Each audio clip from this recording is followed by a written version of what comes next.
Dalam ilmu sosial itu kita harus jawab nggak tahu. Manusia itu makhluk yang paling nggak jelas. Sekarang soleh, suatu saat bisa saja nggak soleh. Yang sedang nggak soleh, suatu saat soleh. Sesuatu yang mungkin rubah kok kamu fanatik itu gimana? Nalarnya itu gimana? Coba kita tahu dulu, Wahsy itu pembunuh Hamzah, akhirnya mati mukmin ya enggak? Padahal orang yang sangat dibenci Rasulullah karena membunuh Sayyid siapa? Hamzah. Sa'labah yang tukang itikaf di masjid, akhirnya su'ul. Kita enggak pernah. Lah kalau enggak pernah tahu ya enggak usah terlalu fanatik biasa. Kayak jenengan seneng saya itu ya saya enggak tahu sampai kapan ya. Saya seneng sampean sampai kapan ya enggak tahu. Kayak suami istri. Pas nikah harmonis bulan madu sampai kapan bertanya. Yang jelas paling awet itu pasangan jelek itu pasti awet.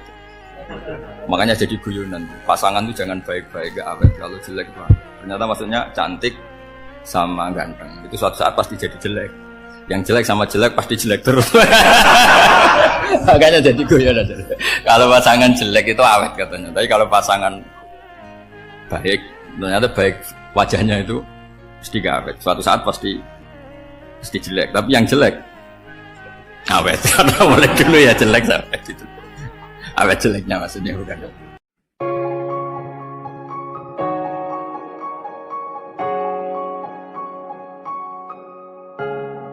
Sebab itu semua ulama berkewajiban menerangkan nasa mansukh. Sampai Sayyidina Ali suatu saat ada mubalek atau ustadz itu ngajar di masjid, ditanya, kamu tahu nasa mansukh enggak?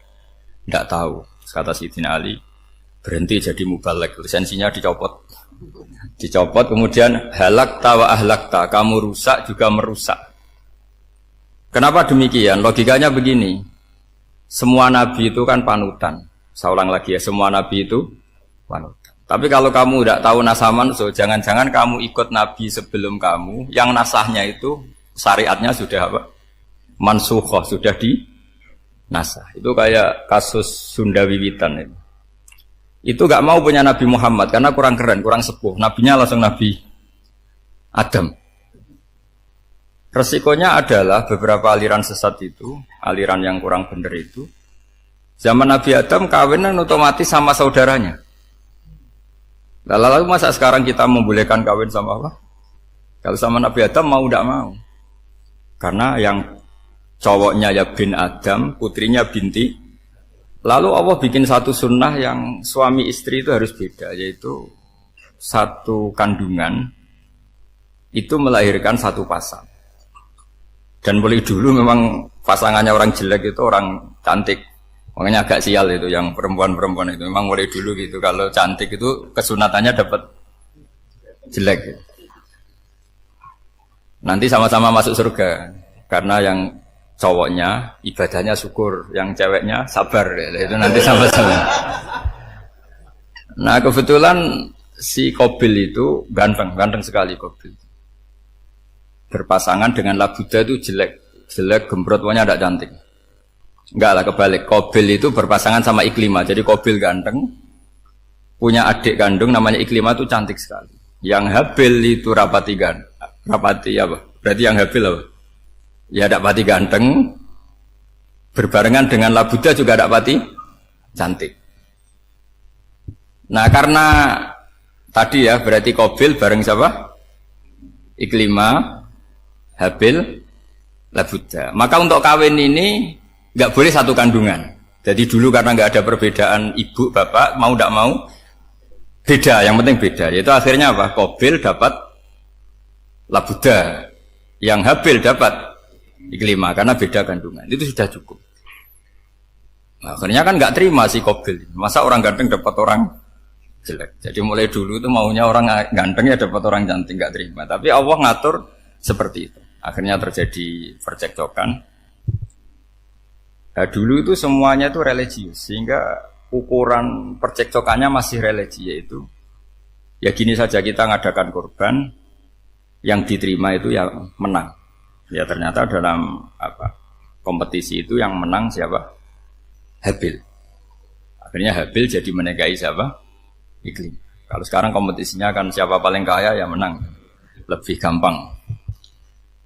Nah kemudian bayangkan misalnya, ya saya ini menerangkan nasa mansukh.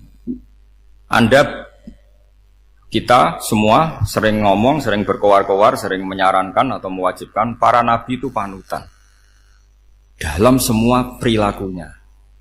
Ternyata ada beberapa perilaku yang sudah dinasah atau dihapus ketentuannya oleh syariatnya Rasulullah Shallallahu Alaihi Wasallam. Maka mengenali nasah mansuh itu keharusan dalam ulumul Quran. Ya, makanya Allah mengatakan apa? Manansah min ayatin au nunsiha pasti na'ti bi khairim minha au misli. Jadi saya nerangkan nasah mansuh itu dua sesi. Satu sesi antar nabi, dua di internal syariatnya apa? Sekali saja hari ini tok, sudah setelah itu anggap pinter sudah. Kalau sudah jangan tanya lagi. Nah, ada beberapa lagi syariat yang masalah metode. Dulu Nabi Nuh itu dibolehkan oleh Allah saking mangkelnya sama orang kafir. Saya ulang lagi, orang kafir itu kan biadab sekali, nempat buminya Allah, makan rezekinya Allah, kemudian mengkafirkan Allah. Pikirannya Nabi Nuh, orang biadab gini nggak layak hidup, itu pikirannya Nabi Nuh. Kalau dia pakai militer, tidak punya militer, ya pakai langit akhirnya. Pakai kekuatan langit, beliau berdoa, Rabbi la tadhar alal ardi minal kafirina dayyara. Innaka intadharhum yudillu ibadaka wa la yalidu illa fajirong kafar. Ya Allah, mereka ini orang-orang kafir. Padahal pakai bumi engkau, pakai rezeki engkau. Matikan semua saja. Jangan sisakan satu pun. Karena kalau masih sisa, nanti anak turunnya ya gitu. Gennya gendo ya pasti melahirkan gendo. Gen. Wa la yalidu illa fajirong kafar. Kalau kamu sisakan pasti melahirkan generasi gendo lagi, kafir lagi. Dituruti sama Allah. Kecuali orang 80 yang ikut Nabi Nuh. Nah, orang 80 yang ikut Nabi Nuh ini selamat karena iman. Maka generasi yang sekarang ini termasuk saya semua ini semuanya turunan orang iman. Maka kita ini punya dua status. Satu, Allah kadang manggil kita ya Bani Adam karena faktanya kita turunan Nabi apa? Adam. Panggilan kedua adalah dzurriyyataman hamalna Ma'anu, orang-orang sekarang itu pasti turunan orang yang ikut perahunya Nabi Nuh. Jadi nasab kita ini sudah steril. Sudah tidak ada nasab lewat kafir. Karena yang kafir sudah habis. Semua orang sekarang itu turunan Nabi Nuh. Yaitu disebut apa? Dzurriyyataman hamal nama. Yaitu sekitar orang 80. Nah, oleh Allah Subhanahu wa Ta'ala syariat seperti ini pernah dituruti. Yaitu akhirnya mereka mati semua. Kecuali orang 80 yang mukmin. Tapi uniknya Allah apa? Era Rasulullah Shallallahu Alaihi Wasallam, Nabi kita Nabi Muhammad itu diutus rahmatan lil alamin. Ketika Nabi didustakan, diusir, disakiti, malaikat gunung, beberapa malaikat, sing ahli adab spesial eksekutor lah, kira-kira gitu. Muhammad, kamu bilang saja ke saya, kalau kamu ingin orang-orang Mekah bujal JS, saya hancurkan. Tapi apa kata Nabi? Saya berharap kalau mereka belum iman, anak cucunya iman. Karena bagaimanapun sperma ya atau calon bayi atau calon keturunan itu kan ada fi aslabir rijal atau fi zuhurir rijal. Jadi kalau dalam ilmu agama itu gen manusia itu disimpan di apa zuhurir rijal apa di punggung lelaki. Nanti dipindah ke arhamin nisa. Logikanya gini. Ini dengerin ya. Logikanya gini, misalnya Abu Jahal. Abu Jahal itu di situ ada orang namanya Ikrimah. Itu anaknya Abu Jahal. Itu orang mukmin. Akhirnya ya jadi orang alim. Abu Lahab itu di rahimnya di punggungnya ada perempuan namanya Darroh. Akhirnya juga orang apa? Mukminah. Saya berikan contoh. Khalid bin Walid itu anaknya Walid. Walid itu musuh besarnya Rasulullah. Tapi di punggungnya ada orang bernama Khalid. Ini dengerin. Nah di punggung ini kira-kira Allah sudah tahu apa belum? Jawabannya sudah. Artinya kalau ini mati atau kamu bunuh, kamu sebenarnya nggak bunuh orang kafir saja, bunuh calon orang mukmin yang sekarang masih bersemayam di punggungnya orang-orang kafir. Jadi bisa saja orang yang sedang kafir itu ada sekian calon generasi yang suatu saat mukmin. Itu syariat yang diajarkan ke Rasulullah Shallallahu Alaihi Wasallam. Karena kasefnya Nabi, kasef itu satu kondisi di mana seorang Nabi itu dipertontonkan sesuatu yang nggak kelihatan. Itu dalam bahasa Arab kasef atau mukasyafa. Nabi dipertontonkan ternyata banyak orang kafir yang di punggungnya itu ada calon generasi mukmin atau muslim. Akhirnya Nabi gak berani. Jangan bunuh. Mungkin bapaknya ada iman tapi anaknya iman. Betul, Abu Jahal punya anak Ikrimah, Abu Lahab punya anak Darrah, Walid punya anak siapa? Khalid. Itu mirip seperti kita. Bapak era sholat, anak ETPK sholat, akhirnya bapaknya katut sholat. Banyak nggak di Indonesia? Bapaknya tidak bisa baca Quran, anaknya hafid. Nah, itu kalau bapaknya kamu habis, tidak ada yang meselin. Makanya biarkan hidup saja. Nah, artinya gini, andai kan tidak ada ulama yang menerangkan nasa mansuh, dikira syariat Nabi Nuh itu abadan mu'abbadat, selamanya lama. Sehingga main teror sama orang kafir sah berdasar Nabi Nuh. Padahal kita sudah ganti Nabi. Yaitu syariatnya Rasulullah SAW masyhur itu ketika Nabi ngendikan, saya tidak minta mereka dihukum, tapi ya Allah saya minta Allah mahdi qaumi fa innahum layak lamun. Mereka kafir itu karena tidak. Sehingga ada periode. Loh kalau perang itu beda. Perang itu konteksnya duel. Itu tidak harus sama Abu Jahal, Abu Lahab. Ada penjahat mau bunuh kamu wajib perang enggak? Wajib. Penjahatnya meskipun muslim apa harus kafir? Meskipun muslim. Maka kata ulama fikih sebetulnya perang duel itu bukan syariat muslim sama kafir tok. Masih muslim sama muslim, misalnya ada orang mau merkosa istri kamu, terus dia pamit gini, saya muslim loh, beri hak loh. Enggak bisa. Saya penjahat loh, muslim. Jadi kamu enggak boleh merangin saya, ngelawan saya. Saya kan muslim. Enggak bisa, tetap harus dilawan. Makanya kata ulama-ulama fikih, pertarungan sama musuh itu tidak harus sama orang kafir. Orang muslim pun yang mengganggu kehormatan kita, misalnya mau merkosa istri Anda, itu harus dilawan. Makanya Nabi ngendikan mangkutila duna mali fahuwa syahid, mangkutila duna harimi fahuwa syahid. Orang yang mati karena membela kehormatan keluarganya atau hartanya, maka dia mati syahid. Dan penjahat yang mati ini muhaddarun damu, diabaikan sehingga enggak kena kisos, membunuhnya enggak kena. Misalnya ada penjahat mau bunuh kamu duel, menang. Kamu enggak kena kisos karena ini muhaddarun damu, diabaikan kehormatan. Padahal dia muslim, apa? Muslim. Ini perlu. Jadi ini mengaji ini agak jelimet tapi gampang. Kan kalau paham enggak paham selesai, jadi enggak baca selesai itu. Sehingga kalau enggak ada nasa mansuh, maka orang selalu berpikir, pokoknya yang penting ikut Nabi. Nah itu bahayanya kalau Anda tidak tahu detail, jangan-jangan syariat yang kamu ikuti itu syariat yang sudah berstatus mansukhoh, telah dicabut. Dan itu banyak. Makanya kata Sayyidina Ali ketika ada orang ngajar gak tahu nasa mansuh, halakta wa ahlakta, kamu rusak dan merusak orang lain. Seperti tadi pernah ada kawin itu satu turunan, yaitu era Nabi Adam. Masa kita sekarang kawin sama satu turunan, kan gak mungkin.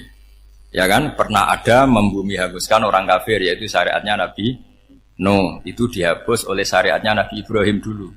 Yaitu Nabi Ibrahim menghentikan apa? Faman tabi'ani fa innahu minni wa man asani fa innaka ghafurur rahim.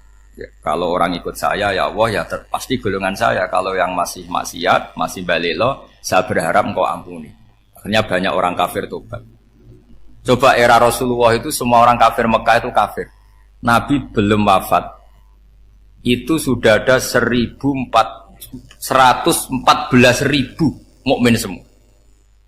Jadi Nabi menangi mayoritas orang menjadi mukmin dari mayoritas kafir, yaitu disebut wara'aitan nasa yadkhuluna fi dinillahi afwaj.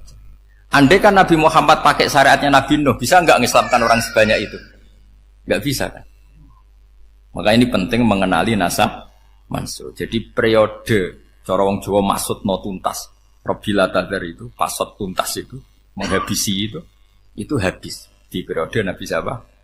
No, syariat itu sudah enggak dipakai lagi. Yang dipakai apa? Faman tabi'ani fa innahu minni wa man asani fa innaka ghafurur rahim. Lah Nabi Muhammad ini nabi yang kena khitab anit tabi' millata Ibrahim hanifah.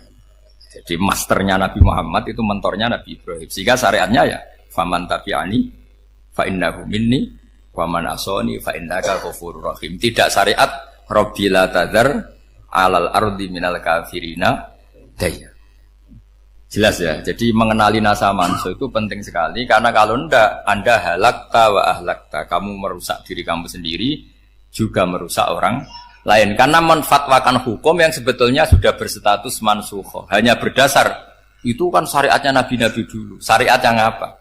Syariat yang enggak pernah terhapus hanya satu, usuluddin, yaitu tauhid, itu sama. Tapi kalau syariat itu beda-beda atau furu'iyah itu beda-beda. Itu tadi saya beri contoh, era Nabi dulu kalau ada pakaian najis, dipotong, dibuang. Era Nabi Muhammad dicuci. Orang kafir dihabisi oleh langit. Era Nabi Muhammad nggak boleh, bahkan didoakan Allahumma hdi qaumi fa innahum la ya'lamun. Di Qur'annya apa? Wa in ahadum minal musyrikin astajaraka fa'jirhu hatta yasma'a kalam Allah tsumma ablihu ma'mana. Jadi kalau ada orang kafir enggak boleh main dihabisin, mereka beri peluang untuk mengkaji kitabullah hatta yasma'a kalam Allah. Kalau mereka sudah berpeluang ngaji, harus tsumma ablihu ma'mana, harus dijamin keamanan. Ya, karena apa? Dzalika bi annahum qaumul la ya'lamun. Bagaimanapun mereka memang karena tidak tahu. Nah, kenapa tidak tahu? Enggak. Karena tadi mereka tertutup oleh kultur yang beratus-ratus tahun. Mbah-mbahnya mereka menyembah batu, menyembah berhala. Ya tahunya itu ya Tuhan. Bagaimana Anda bisa menjelaskan sesuatu yang sudah beratus-ratus tahun kan tidak gampang. Maka ada periode dimaklumi. Apa? Kalau era sampean kan, mosok waktu disembah saking gobloknya orang. Kamu lahir kan sudah nyembah Allah, tidak nyembah batu. Bayangkan kalau kamu jadi mereka. Wong perut kamu saja disuruh makan pizza sakit kok, karena saking lamanya makan sambal kan gitu. Kamu bilang perempuan Indonesia saja cantik kok, saking lamanya jadi orang Indonesia. Padahal orang Indonesia tanyakan orang Eropa, cantiknya di mana? Kamu lahir di Afrika, bilang orang Afrika itu cantik, tanyakan orang Eropa, cantiknya di mana? Hitam gitu kok. Jadi orang itu pasti terkooptasi oleh sekelilingnya. Orang Afrika akan bilang wanita Afrika itu cantik. Coba tanyakan orang Eropa, cantik apa enggak? Blas. Orang Eropa yang kulitnya gitu kata orang Eropa indah, kata sampean koyok anaknya kebo katanya kuda jadi. Jadi orang itu akan terkooptasi oleh sekelilingnya. Bayangkan kalau semua orang nyembah berhala terus kamu ndak, alasan kamu apa? Kan menentang mayoritas. Dan itu berat. Maka dimaklumi oleh Allah, dzalika bi annahum qaumul la ya'lamun fi manah panyeruarah. Nah, pemakluman ini yang mulai sekarang terkikis. Orang main pukul saja enggak mau ngaji. Enggak mau ngaji Quran secara kafah. Jadi fatwanya Islam kafah tapi ngajinya Quran enggak kafah. Ngambil 1-2 potongan ayat dipakai dalil. Jadi Islamnya inginnya kafah tapi ngajinya Quran enggak. Kalau kafah ya hafal 30 juz itu. Kalau mau ya, kalau mau kafah ya hafal berapa? 30. Makanya saya sering bilang, saya sering dinasihati orang karena belum tahu saya ini hafal Quran. Bapak harusnya Islam itu kafah. Kata saya ya dimulai dari konsep Islam itu kafah dulu, apa ya hafal Quran secara kafah. Jadi ini penting saya utarakan. Bahaya sekali orang mengenali Islam tanpa mengenali nasah mansukh. Karena beberapa syariat Nabi sebelum kita itu berstatus mansukh. Terus contoh berikutnya, ini nasah mansukh antar Nabi apa khusus internal Nabi? Antar Nabi aja agak selesai nih sampai subuh aja agak selesai. Contoh yang paling keren